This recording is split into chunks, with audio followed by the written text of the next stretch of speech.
সন্তানের হক। পরবর্তী সন্তান বালেগ হলে আল্লাহ রাসূল বলেন সন্তান বালেগ হওয়ার সাথে সাথে তাকে তার সঙ্গী বা সঙ্গিনী সংযুক্ত করে দাও, বিবাহ বন্ধনে আবদ্ধ করে দাও। ওই সন্তানকে বিবাহ দিয়ে সন্তানের হাত ধরে বলো, বাবা আজ এতদিন পর্যন্ত আল্লাহ তাআলা আমাকে দায়িত্ব দিয়েছিল তোমাকে, আমি তোমার হক ছোটবেলা থেকে একটার পর একটা আদায় করেছি, আজ পর্যন্ত সর্বশেষ দায়িত্ব ছিল তোমাকে বিবাহ শাদী দেওয়া, আমি সেটাও আজ তো পালন করলাম। সেটা পালন করে আজকে তোমার হাতে আমি সুপর্দ করলাম, তোমার দায়িত্ব তোমার হাতে সুপর্দ করে আজ থেকে তোমার নিজের জীবন পরিচালনা, তোমার সাথীর জীবন পরিচালনা, দুইজনের দায়িত্ব আমি তোমাকে দিয়ে দিলাম। এবং তুমি দুনিয়ার জিন্দেগি কিভাবে সুন্দর হয়, আরাম আয়েশের হয়, এটা থাকবে। আখিরাতের জিন্দেগি কিভাবে সুন্দর হয় সেই পরিকল্পনা নিয়ে তুমি সামনের দিন কাটাইতে থাকো, অগ্রসর হইতে থাকো। আর আমার দায়িত্ব পালনের ভিতরে যদি কোনো ভুল ত্রুটি হয়ে থাকে আমি তার জন্য আল্লাহর কাছে ক্ষমা প্রার্থনা করি, আল্লাহ যেন আমাকে ক্ষমা করেন। এইভাবে যদি সন্তানকে দায়িত্ব দিয়ে আপনি দায়িত্ব থেকে অব্যাহতি নিতেন, ওই সন্তান কোনোদিন আর বেনামাজি হতো না, ওই সন্তান কোনোদিন পরের মেয়ের সাথে ঘোরাফেরা করতো না, আড্ডা দিতে পারতো না, ওই সন্তান কোনোদিন বাজে আড্ডায় যে মদ গাদার আড্ডায় গিয়ে সময় কাটাতে পারতো না। কারণ যখন তার আরেকজন সাথী থাকে, সময় কাটানোর জায়গা থাকে, বাজে আড্ডা দেওয়ার সময় পাবে না।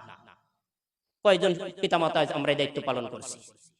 যেই সন্তানের বিরুদ্ধে অভিযোগ করতেছে, পরের মেরে নিয়ে ঘুরে বের হয়ে চলে যাচ্ছে, অভিযোগ করতেছি, আমি কেন অভিযোগ করব? সন্তান বালেগ হয়েছে, তাকে বিবাহ দেওয়ার দায়িত্ব ছিল আমার উপর।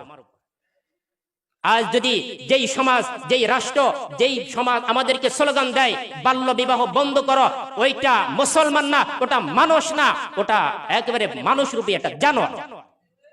কারণ আল্লাহ পাক রব্বুল আলামিন বালেগ হওয়ার আগে বিবাহ শাদী হবে, যদি কোনো কারণবশত ছাড়া হয়ে যায়, তালাক হয়ে যায়, তাহলে ওই স্ত্রী কিভাবে ইদ্দত পালন করবে এটাই আল্লাহ তাআলা 28 নম্বর পারা সূরাতুত তাগাবুনের মধ্যে, সূরাতুত তালাকের মধ্যে বলতেছেন, ওয়াল্লাহি ইয়াইসনা মিনাল মাহিদ মিন নিসাইকুম ইন ইরতাবতুম ফাইদ্দাতুহুন্না সালাসাত আশহুর। যেই মেয়ের এখনো বালেগ হয় নাই, বিবাহ হয়েছে, বিবাহের পরে যে কোনো কারণবশত তালাক হয়ে গেছে, ওই মেয়ের ইদ্দত পালন হবে 3 মাস। কয় মাস? যাদের এখনো বালেগ হয় নাই তাদের জন্য আল্লাহ তাআলা এই বিধান দিয়ে দিলেন। জনাবে মুহাম্মদুর রাসূলুল্লাহ সাল্লাল্লাহু আলাইহি ওয়াসাল্লাম আয়েশা রাদিয়াল্লাহু তাআলাকে বিবাহ করেছিলেন 6 বছর বয়সে। কত বছর বয়সে? 6 বছর বয়সে। বাদ দিলাম রাসূলের কথা, ওটা অনেক যুগ আগের কথা। আমরা আজ যাকে নিয়ে গর্ব করি দেশের জন্য, যাকে আমরা আমাদের এক শ্রেণীর মানুষ স্লোগানও দিয়ে থেকে জাতির পিতা, জাতির জনক শেখ মুজিবুর রহমান, উনি বিবাহ করছিলেন, যাকে বিবাহ করছিলেন কত বছর বয়স আপনাদের জানা আছে? বলতে পারেন কত বছর? 6 বছর।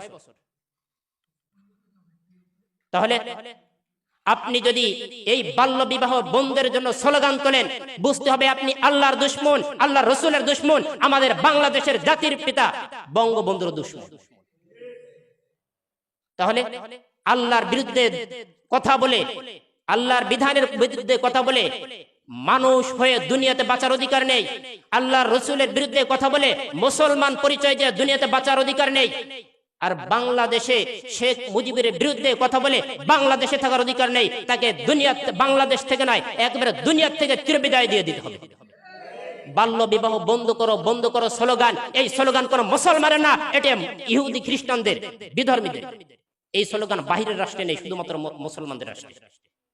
জন্ম নিয়ন্ত্রণ, পরিবার পরিকল্পনা স্লোগান, এটা শুধুমাত্র আমাদের বাংলাদেশের উপরে একটা খ্রিস্টানদের একটা নির্যাতন চাপায় দিচ্ছে আমাদের উপরে।